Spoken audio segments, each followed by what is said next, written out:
first one is the newest book by Chuck Palahniuk. He's the author of Fight Club, if you did or did not know that. And this is an interesting book. It sets a twisted story of judgment and revenge against the soundscape of Hollywood horror films. Mitzi Ives, a Foley artist, drugs herself into oblivion while she creates her masterpieces.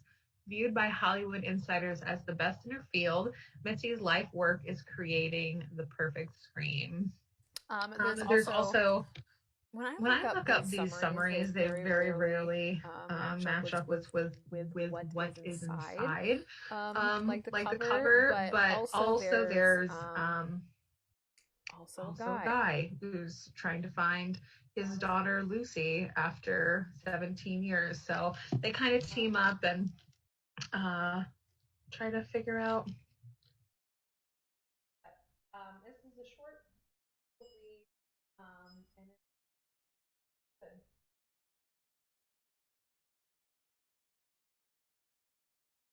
The next one is collection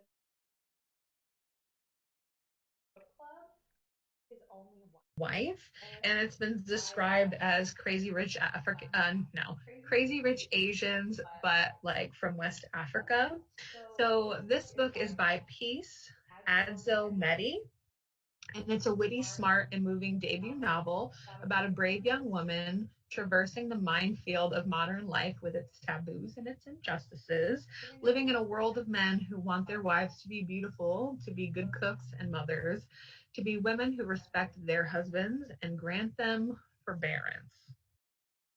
If respect it, it's got to be a good one.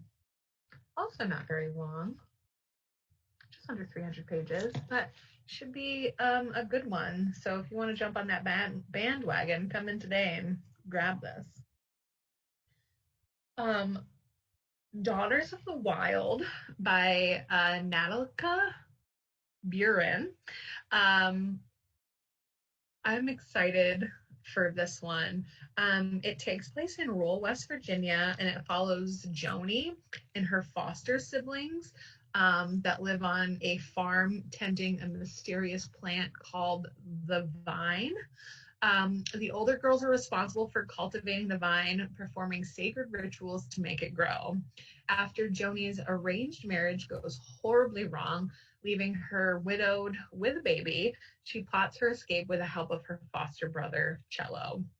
But before they can get away, her baby goes missing, and Joni, desperate to find him, turns to the vine, understanding it to be far more powerful than her siblings realize. I am interested in this book. I like books that are kind of like a little supernatural, but I lived in West Virginia for a couple of years. Fun fact, when I attended Marshall University. And West Virginia is just a very interesting, gorgeous state. So I'm curious to see how she writes about rural West Virginia in this book. It looks pretty good. The last book I'm going to talk about is The Party Upstairs. And the story revolves around Ruby, but it's told from two points of view, her and then her father's. But Ruby is a young woman a couple of years out of college, and her father, Martin, who works as a super in an apartment building in New York. Ruby grew up in the basement apartment, but has always been friends with Caroline, a young woman of the same age who lives in the penthouse. Also, this story takes place in one day. So I thought that was really interesting. But it's very like, I wouldn't equate it to upstairs, downstairs, but it kind of gives that vibe. So I talked about those super briefly, and now let's talk with Kathryn about some of the new children's books, and maybe young adult, or are you just talking children, Kathryn? I have some young adult too. Woo! All right, it is all yours. Take it away. Right. Well, hello, Ariel. How are you today? I'm most excellent. Good. Well, thanks for having me on your show again. Absolutely. So, we have a few books we're going to talk about. However, I only have 3 with me, so If you're interested in the covers, we will have them somewhere on that website. Ariel, I'm sorry. Yeah, we'll post them Okay, everywhere. thank you. Hmm. So let's start with our first one, which is this is called If You Take Away the Otter. This is by Susanna Berman Deaver, and it's illustrated by Matthew Truman. Um, so this book is about extinction, if you're interested in that and talking with your kids about that. So on the Pacific coast of North America, sea otters play, dive, and hunt for sea urchins, crabs, abalone, and fish in the lush kelp forest beneath the waves. But there was a time when people hunted the otters almost to extinction. Without sea otters to eat them, an army of hungry sea urchins grew and destroyed entire kelp forests. Fish and otter animal fish and other animals that depended on the kelp were lost too. But when people protected the sea otters with new laws, their numbers began to recover, and so did the kelp forests. So this is actually based on fact. And what I really like about it is that throughout the book, first off, the illustrations are gorgeous, but throughout the book, there are all these facts about the animals in the ocean. So, yeah, so it's a mix of nonfiction as well as fiction in here. So here's one. Oh, and it's also part of the Our World section in our Storybook Junction picture book area. If you're not familiar with Storybook Junction, it's just a way to categorize our books in the picture book room to empower your little ones to pick out books that they want to read because they learn how to use colors first. So yeah, so if you're interested in that, go to our website and you can look under Storybook Junction under our youth tab. So yeah, so the next one is called The Blue House. This is by Phoebe Wall. She wrote The Backyard Fairies, which I really love, mainly because I love fairies. She has such a beautiful way to her illustrations. They're very, fairy-like. But this book is about a father and son who are learning to accept new while honoring and celebrating the old. So I really like this book because you rarely see books about father and sons living together. There's always often it's always either a single mother or a two parent household. But so it's about Leo and his father living in a blue house. But lately the neighborhood is changing. People are leaving, houses are being knocked down, and shiny new buildings are going up in their place. So when Leo and his dad are forced to leave, they aren't happy about it, especially Leo. But his father lets him have emotions, which is very, very great to see in a picture book. And they dance out their feelings, they draw their feelings on the wall. And when the time comes, they leave the blue house behind. And by little, they find a way to love their new house and keep their blue house memory alive in their new home. So, yeah, so it's really a great book if you need to talk about change with your little ones. And if you want to express that their feeling is okay, it's a loving new book on that. So yeah. The next book I have is a middle grade book, which is another word for our 8 to 12-year-old readers. This is called Isaiah Dunn is My Hero, and it's by Kelly J. Baptist. First off, I just want to say this book is written in first person in like a diary format, which I really like because you'll rarely see. Sorry, my light is. You rarely see books with male characters written in a diary format, so I really like that. So it's a coming of age tale about a boy who discovers a love of poetry after finding his late father's journal. Isaiah is now the big man of the house. His father is no longer with him, but it's a lot harder than his dad made him look. His little sister Charlie asks too many questions, and his mother's gone totally silent. But he depends on his best friend. They call him Sneaky, because he always has a scheme or two for getting around the rules. He also has a classmate Angel who has a few good ideas of her own. But what's really great is that his father's journal is about this amazing superhero named Isaiah Dunn, who gets his powers from beans and rice. Isaiah wishes his dad's tales were real because, of course, he could use those powers right about now. But the book goes through and he slowly finds out, how to be that superhero he always wants to be. So it's also a lovely book as well. So now I'm out of my books with that I have here with me, but we'll talk about another middle grade book. It's called The Conjurers by Brian Anderson. It's the first in a series. I thought I'd throw a new series in here because we have a lot of older series that are well loved at the library. But I wanted to see if any of you guys wanted something new. So this is about siblings Emma and Alex. They tumble into a secret world where magic is real and skilled illusionists can perform actual tricks for better or for worse. So it's perfect for those who love the Land of Stories series, if you've ever read that. I also really like this book because it's for the older kids, but it's transitional. So that means that it has pictures still in it. Once in a while, it'll have a nice illustrated page, which a lot of kids miss when they get to those older books. They miss those photos, they miss those pictures. So it's great.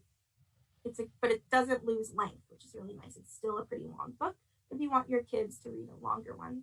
So after their parents vanished, Alex and Emma are sent to live with their strict uncle Mordo. Only Emma's pet rabbit, Himawa, keeps them company. But when flying skeletons called Ragaroks storm their once quiet home, the kids escape just in time, with Himawa leading the way. And this rabbit takes their siblings to the Conjurin, which is a land where magic exists, and Himawa can talk. So there's only one problem, of course, that the Conjurin is, battling itself, and the battle to control all magic has begun. So, and the problem is that Alex and Emma don't actually have any magic, so they have to use their themselves, their brains, their own skills to get through this land. So, it's a fun book. Like I said, it's transitional, so it has those pictures if your kids are missing it, but it gives them, it gives everybody that sense that they're reading a longer book. So I do have a graphic novel to talk about. If you tuned in last week, you found out that I love graphic novels and I love manga and everything like that. So this book is called Donut the Destroyer by Sarah Grayley and Steph Perenins. Again, it's for that middle grade age, but anybody could read it, in my opinion. So Donut, middle name, the last name Destroyer, so her whole name is Donut the Destroyer, has a heart of gold and incredible strength. She lives in a world where everyone is born with a special ability and can choose whether to develop it for good or evil. Donut has just received the best news of her life. She's been accepted to Lionheart School for Heroes, but her parents are the most infamous villains around. And her best friend Ivy can't understand why Donut would choose a life of boring heroism and ruin their plans to cause chaos. Donut is determined to prove that, despite her last name, she's meant to go her own way and be a hero. Meanwhile, Ivy cooks up a plan to get Donut kicked out of Lionheart and back on track to villainy. So it's a really nice book. It's the first in a series. And Sarah Grayley is an artist that I've known for a while, not personally, but I've followed her work for a while. So I was really happy to see this come out. I know that there is a second one in the works. So if you're interested and you like it, please look forward to me purchasing the second one. So now we're going to get into the young adult books. So our first young adult book is called Don't Ask Me Where I'm From by Jennifer DeLeon. I picked this book because I thought it would be perfect since it's Hispanic Heritage Month until October 15th, that is. So this one is about first generation American Latinx Liliana Cruz does what it takes to fit in her nearly all white school. But when family secrets spill out and racism at school ramps up, she must decide what she believes in and takes a stand. So this is about Liliana Cruz. She lives with her mom, and she has to put up with her, in her words, since her father left again. She does go to an all-white school in the inner city Boston neighborhood of Westford, which is wealthy and all white, and it's a suburban high school, and she's just been accepted into. But the thing is, she starts changing her name, she starts changing the way she talks, she starts changing the way she dresses so she can fit in. But in the end, or not in the end, but towards the end, she starts realizing that maybe she shouldn't be doing that because racial tensions at school reach a fever pitch and the walls that divide her feel insurmountable. So she starts finding out how to really fit in. So it's a really great book, or fit in her way, I should say. or stand out her way, I really should say. So it's a really great book. It's a great book for Hispanic Heritage Month, and it uses her foundation as a platform to speak the truth, and it's really, really great. So the last book I have for today is called "You Say It First" by Katie Katubno. I'm really bad with last names. This is about a book about two teens from different worlds who fall for each other after a voter registration call turns into a long distance romance. Where was my voter registration calls when I was in high school? I don't know. But one conversation can change everything. Meg has her entire life set up perfectly. She and her best friend Emily plan to head to Cornell together in the fall, and she works as a voter registration call center in her Philadelphia suburb. But everything changes when one of those calls connects her to a stranger from small town Ohio. Kobe is stuck in a rut, reeling from a family tragedy and working a dead end job. The last thing he has time for is some privileged rich girl preaching the sanctity of the political process. So he says the worst thing you think of and he hangs up. But things don't end there.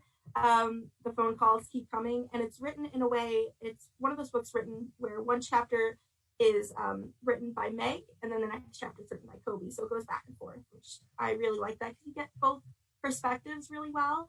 And it's I like how they explain this when I looked at the book. You Say It First is a propulsive, layered novel about how sometimes the person who has the least in common with us can be the one who changes us most. So so I think that was a really great book. It reaches, it tickles my fancy a little bit. It has romance and politics, of course. So, all right, that's all I have for today. But of course, that's only scratching the surface, my friends.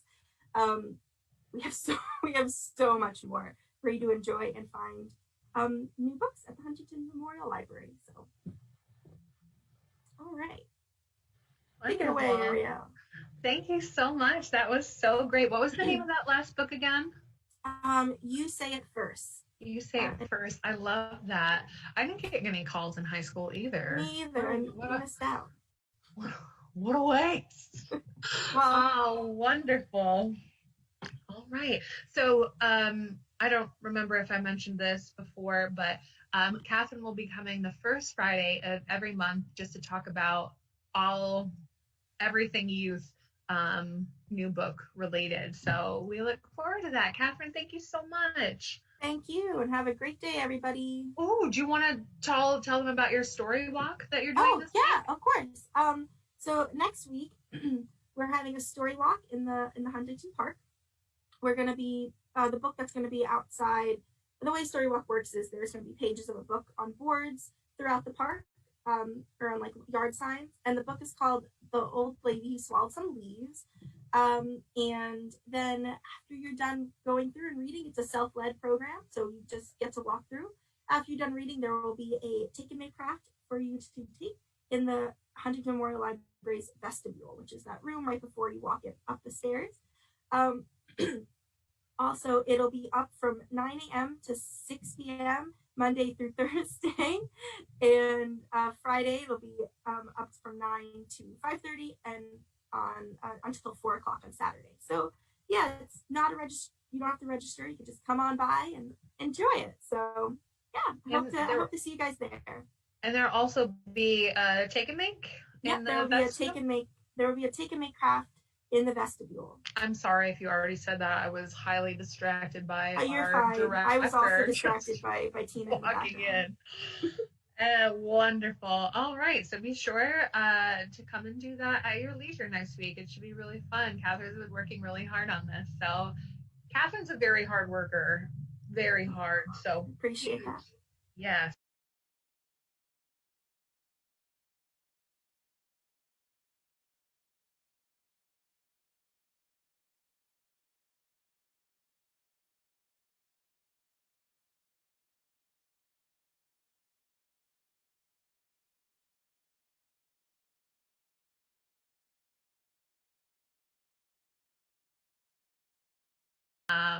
And I'm just gonna to finish it. I just get so distracted on the weekends, and in the morning there's 1,000 other things I need to do before I come into work. But soon Soon, my pretties, it'll be done. I finished the last book on the left, which I learned more in this than I did from like their actual podcast. Um, oh, do we have audio? I'm nervous now. We do. Okay, great. um, that's probably why Tina wasn't here before. And that's fine. Good. Glad to know. So yeah, so I appreciate the research that went into this book, like deeply to my core, because I like when people take the time to really dive into a subject. And then write in such a way where it's like not boring. And just a reminder, this was about like the top serial killers that have lived in the United States, and there's one Russian serial killer in there too. Again, it's not for the faint of heart. Some of the details are exceptionally gory, and I cringed a lot. But yeah, but if you're interested in true crime and that kind of thing, then I think you might like it. Um, I also listened to a romance novella, and I think I picked it because it was less than 3 hours and I could listen to that in one car ride. So, sped up. I listened to my audiobooks on twice the speed, so I can get 3 hours done in an hour and a half. I find this very time effective. But anyways, it reminded me that I'm still not a fan of romances, but I listened to it in one car ride, like I said, so no harm, no foul. Um, and I've talked about this before, but Bookish First, they might be a website, but I follow them on Instagram. Every month they do a bingo sheet image. And so I'm very excited for that. That's really generally like how I decide what books I'm going to read. I don't get book bingo, and I don't think there's a prize, but I just like filling in the little squares. So because of that, the book I started last night is called The Golem and the Genie by Helene Wecker, because one of the squares is the protagonist isn't human. And it was already on my to be read list. So far, so good. I found out that Bridget is also in the midst of reading, trying to listen to. I don't remember. She's also has listened to this, so I'm excited to talk to her about this. But in this book, a guy is traveling, I can't remember where, probably from Poland to the United States, and he meets with someone to make him a golem, which is basically a creature made from clay. You might have heard this before, but as they're crossing, the guy dies. So the golem tries to like navigate New York City in 1899 or 1890, like right at the turn of the century.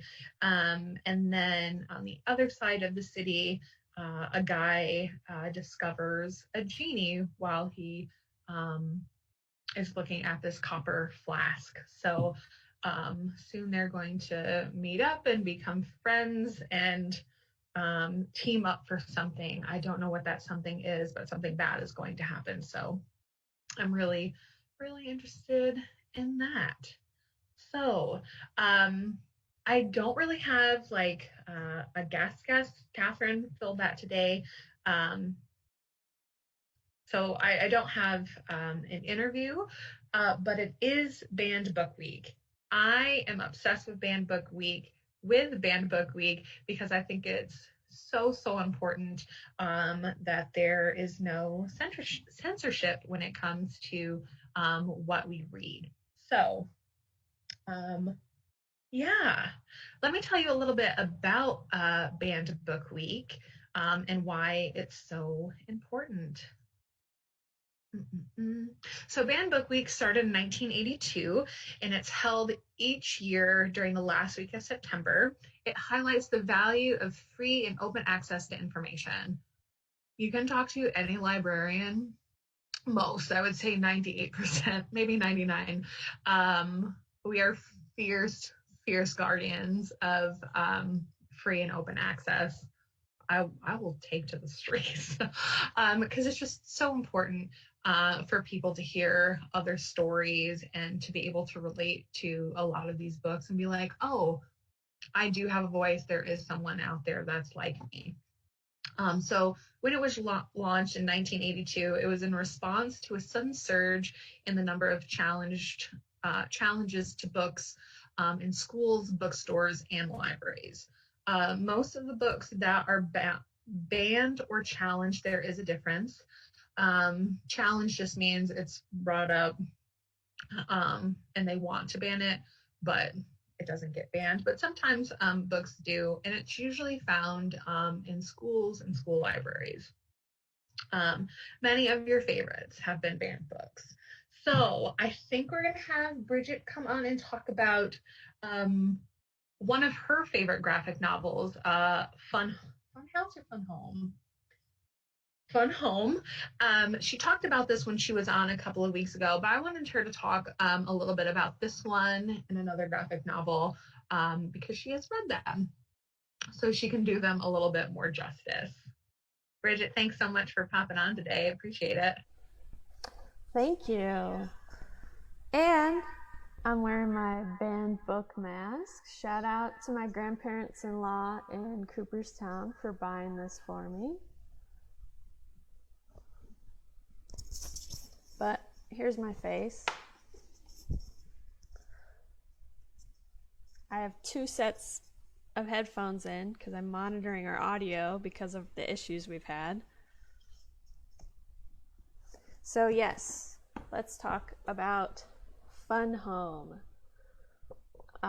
So this is, I don't know if I actually did talk about it when I was a guest, but this is one of my favorite books in the whole world. I read it in college right when I needed to. It is a memoir in graphic novel form by Alison Bechdel about her childhood, her going to college, all revolving around her relationship with her father. Alison Bechdel is a lesbian who discovers that in her first year of college, and at the same time, her father is a closeted gay man, and just as she is discovering that she's a lesbian, he kills himself. Sorry to spoil. It's like right in the premise, so I'm not actually spoiling. It's also a Tony Award-winning musical now, which is a fabulous musical. You probably have seen me wear my Fun Home shirt around. But it is just a really lovely meditation on kind of their shared experiences with being gay in a small town, and yet they're 2 very different trajectories, and kind of her meditation on how this has kind of messed up their family, and how she copes with it. And it is on ALA's top 100 list of most banned and challenged books in the last decade. You might have heard about some of them because it has been selected as a community read at various colleges. And some of those have caused controversies because people don't want to read it, because it does, it's a graphic novel. So not only is she writing about, her experiences, she is depicting them, and so there is a little bit of sex in this graphic novel. So people, and more than just being sex, it's, depicting gay sex. And so there have been a lot of homophobic people out there who have objected to the book. Duke assigned it and had people throw a tantrum about it. And also the College of Charleston did, and in retaliation, the South Carolina legislature cut funding from the school. Yeah. And an additional graphic novel that you asked me to talk about, because I actually read it, is This One Summer by cousins Jillian and Mariko Tamaki. I was familiar with Jillian Tamaki's work from her webcomic Super Mutant Magic Academy, which we also have the book form of here at the library, which is, I love it. It's charming. But this One Summer is about two kind of like middle school age girls, Rose and her slightly younger friend Wendy, who always vacation in the same beach town. Like that's where they spend their summers. And it just kind of follows them on one summer as Rose's parents are kind of fighting all the time and she doesn't get it.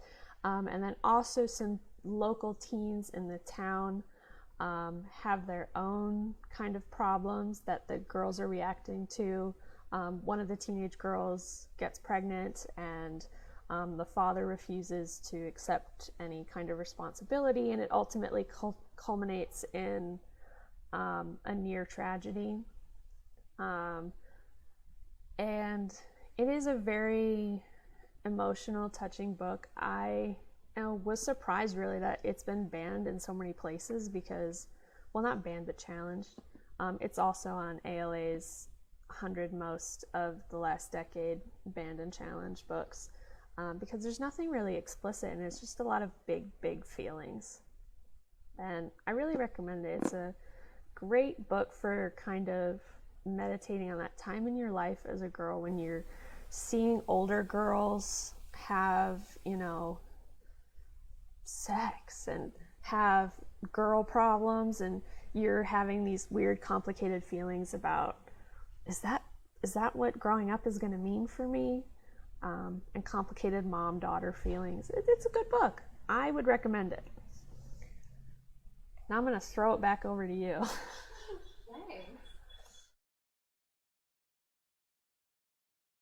Mute. Okay. I had muted myself because there was a lot of sound acting crazy. Yeah. And this is why I'm like really starting to love young adult books, because they really help like bridge the gap from, children's feelings to adult feelings, because they're big and it's awkward and it's uncomfortable and you're like, what's going on and how can I navigate through this? So I think that's why that book is super important, and probably why people don't like it around, because, oh, you're supposed to be a child. Stay a child until you get a job, but it's a little hard to do that. So I grabbed a couple of other books. You probably have read them in school. I think I'll save that for last. Kurt Vonnegut's Slaughterhouse-Five.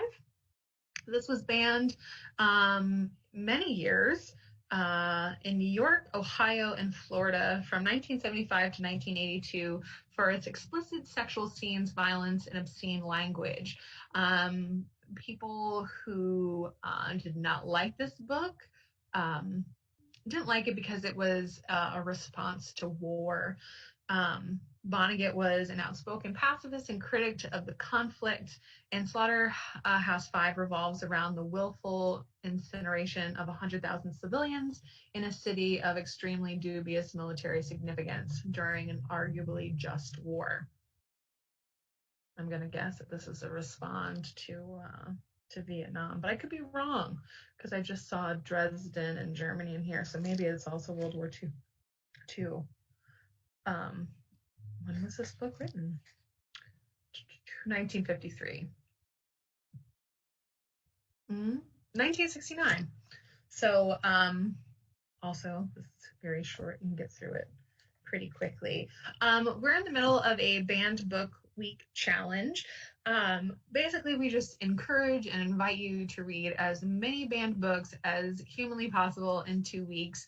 Hoopla can help you out with that. They have many um, banned or challenged books on there. You can check our Facebook. You can also check our website um, and see what books Hoopla has. So you can listen to audiobooks, you can read comic books that have been banned, and a lot of them are short. So whoever has the highest number is going to get some cool library swag, and they're also going to get a $25 gift card to the Green Toad. So we like to support small business, and we also like to support banned books. So yeah, read as much as you can. That will be ending October 13th. We extended it an extra week just so you could up your numbers. The next one I picked is An American Tragedy by Theodore Dreiser. This book was banned in Boston in 1927 when the Boston District Attorney took action against books that represented a danger to the morals of youth. That was so huge in the 20s. The next book we're going to talk to is probably the biggest one that was banned during that time. This was also one of the books that was burned in Nazi Germany for dealing with low love affairs. It was also made into a movie called A Place in the Sun, which won 6 Academy Awards and starred Elizabeth Taylor and Montgomery Clift. But this book is about Clyde Griffith and his desperate pursuit of success. And it shows the harsh realities of American life and the dark side of the American dream. So this is a chunk. This book is over 800 pages. If you're a fast reader, I challenge you to read this in a week, in a few days. But yeah, or just watch the movie and give me the cliff notes. My next favorite book, I love it so much, and I'm so happy that we had it so we could talk about The Great Gatsby. Love this one so much. This was banned for many reasons, but the main one is that it was just too fun. All the excessive drinking, language, and sexual references in the book, which I read this in high school and I loved it. There weren't a lot of books that I loved in high school.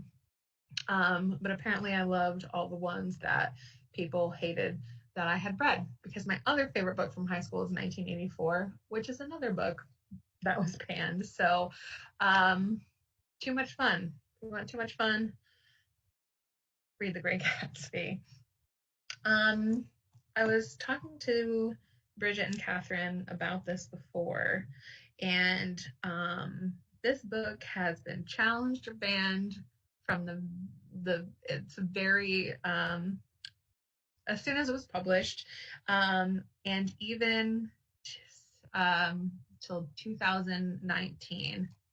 Harry Potter and the Sorcerer's Stone has been banned or challenged, and I wonder if this will be the longest running. Bless you. I got all these old books out, they're making Bridget sneeze. But yeah, obviously this is banned for witchcraft, so there's that. So fun. God, I love banned books so much. I also wanted to give you a couple of books that have been banned, but I wanted to read off this list because these were popular books that were burned by the Nazis between, in the early 1930s. You have read many of these, I can almost guarantee it. But if you want to continue making Nazis and fascists upset, here is your reading list. We have A Farewell to Arms by Ernest Hemingway. I have a fun fact for you for this next one. How I Became a Socialist by Helen Keller. Hitler absolutely hated Helen Keller, and she absolutely loved that he did. while I was reading this article, I also found out that she was the co-founder of the American Civil Liberties Union.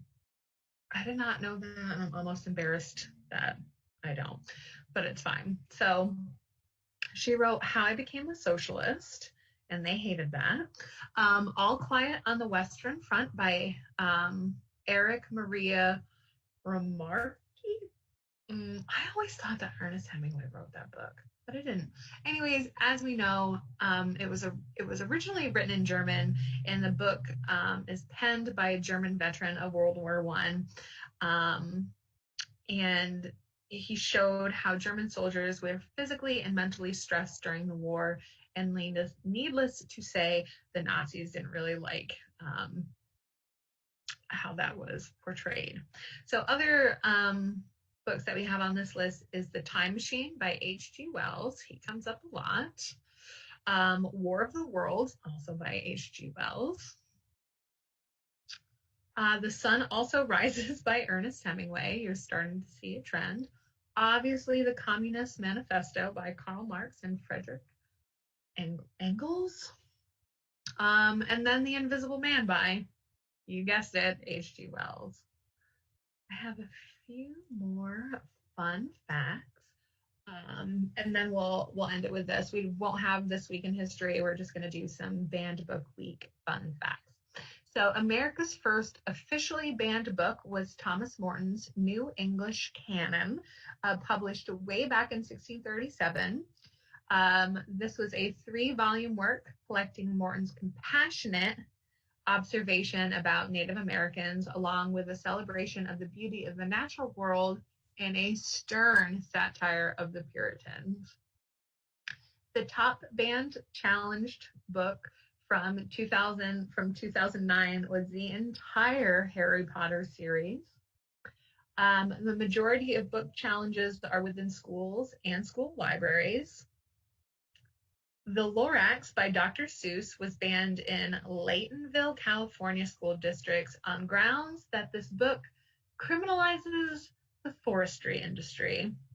And I'll leave you with my last fun fact that the Diary of Anne Frank was banned simply because it was too depressing. Everyone run to the library and pick up these banned books and just revel in the freedom that you can read them. And I think we're going to call it a day. Bridget, thanks so much for coming on today. I'm yelling at her from across the room. She's giving us a thumbs up. And another thank you for Kathryn for jumping on and telling us about new books for our special young people. So happy Friday, happy October. Enjoy the leaves before they all come off from the rain. And we'll see you next week. Bye.